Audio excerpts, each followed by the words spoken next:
अपने पिछले वीडियो में मैंने जैसे कि गुरुजी की चर्चा की थी, अपने गुरुजी की, और मैंने बताया था कि he is capable to do anything.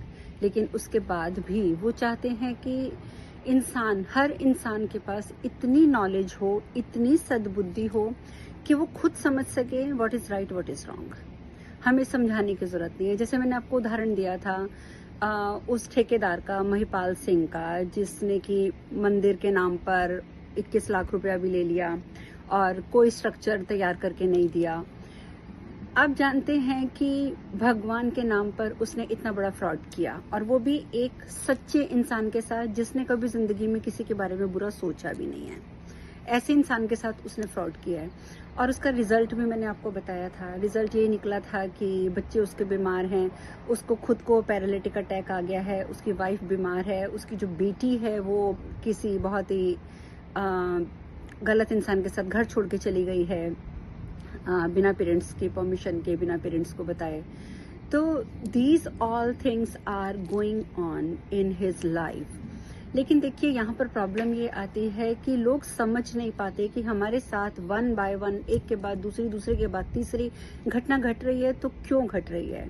यही चीजें हमें गुरुजी ने सिखाई थी कि जब अपने साथ कुछ बुरा हो, कुछ ऐसा घटे कि हम सोचने को मजबूर हो जाएं कि why this is happening with me, मेरे साथ ऐसा क्यों हो रहा है।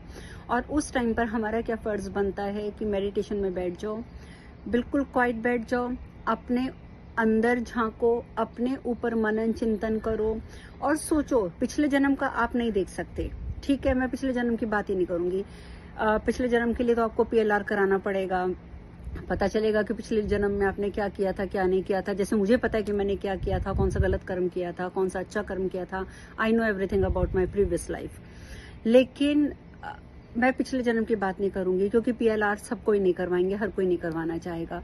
लेकिन एटलीस्ट आप मनन चिंतन में ये तो सोच सकते हैं कि फिलहाल इस धरती पर अपने इस जन्म में हमने क्या किया, किस वजह से ये समस्याएं हमारी जिंदगी में आ रही हैं। अगर हमारी फैमिली का कोई मेंबर अगर कोई गलत नशे की तरफ और मतलब गलत कामों की तरफ जा रहा है, तो भी हम उससे कनेक्टेड हैं, तो कहाँ कौन सा हमारा कर्म है जो हम ऐसे इंसान के साथ जुड़ गए हैं। तो आपका देखिए, ये भी फर्ज बनता है कि अपने कर्मों के बारे में जानकर आप उस व्यक्ति के ऊपर काम करके उसको भी बुरी आदतों से छुड़ाने का प्रयास करें।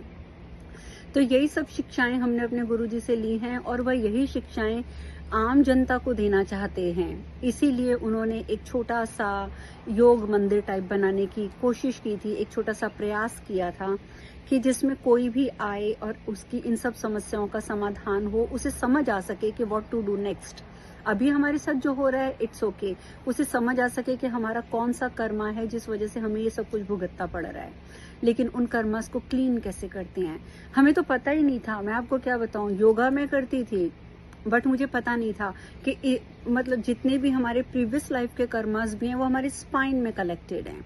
और इसीलिए जब गुरुजी कहते थे योगा करो, योगा करो, योगा करो, तो मुझे समझ ही नहीं आता था वो पीछे क्यों पड़ जाते हैं, योगा करो। और मैं कहती थी कि जब मैं फिट हूँ, मुझे कोई समस्या नहीं है, तो मैं योगा क्यों करूं। तो तब उन्होंने समझाया कि किस तरीके से हमारी स्पाइन में पूरे हमारे कलेक्टिव कर्मास पड़े हैं, जितने हमने बुरे कर्म किए हैं, जितने अच्छे कर्म किए हैं।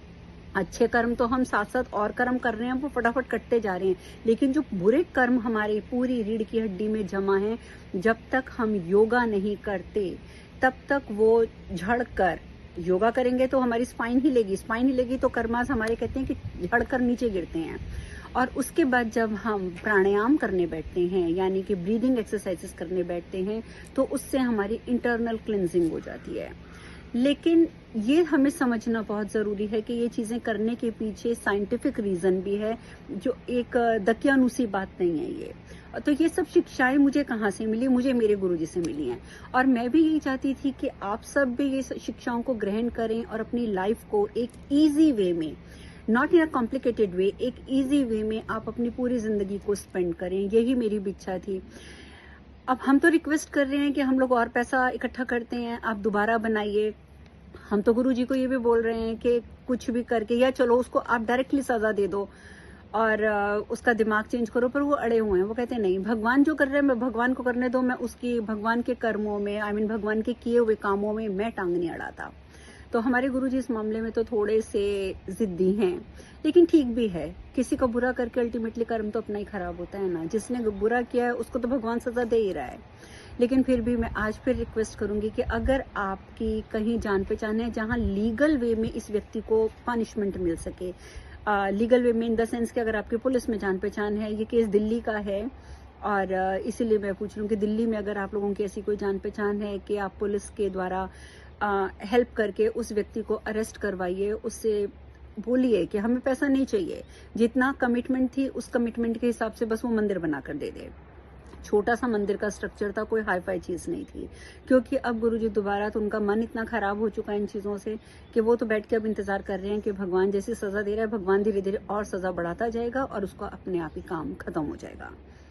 पर यहाँ पर घूम फिर के वही बात आती है कि अगर आप अपनी सद्बुद्धि इस्तेमाल करते हैं तो आप कनेक्ट कर पाएंगे कि आपने क्या बुरा किया होगा जिस वजह से आज आपके साथ ये बुरा हो रहा है। लेकिन महिपाल सिंह जैसे लोग जो कनेक्ट ही नहीं कर पाते, उनमें इतना विजडम ही नहीं है, इतनी बुद्धि ही नहीं है कि मेरे साथ जो घट रहा है, मेरे बच्चे बीमार हुए तो क्यों हुए, मुझे पैरालिटिक अटैक आया तो क्यों आया, मेरी बेटी घर छोड़ के चली गई तो क्यों चली गई, वो इन कर्मास के साथ इन सब इंसिडेंट्स को कनेक्ट नहीं कर पा रहा और यही कारण है उसकी सफरिंग्स का। तो मैं तो चाहूंगी कि इतना अच्छा केंद्र बन रहा था कि जिसमें आप लोग भी ये सब शिक्षाएं ग्रहण करते, हो सके तो आगे आइए और हेल्प कीजिए। Thank you so much. मेरा कॉन्टेक्ट नंबर मैं डिस्क्रिप्शन में लिखूंगी। अगर आपका इससे रिलेटेड कोई भी क्वेश्चन हो आप मुझे व्हाट्सएप कर सकते हैं। Thank you so much.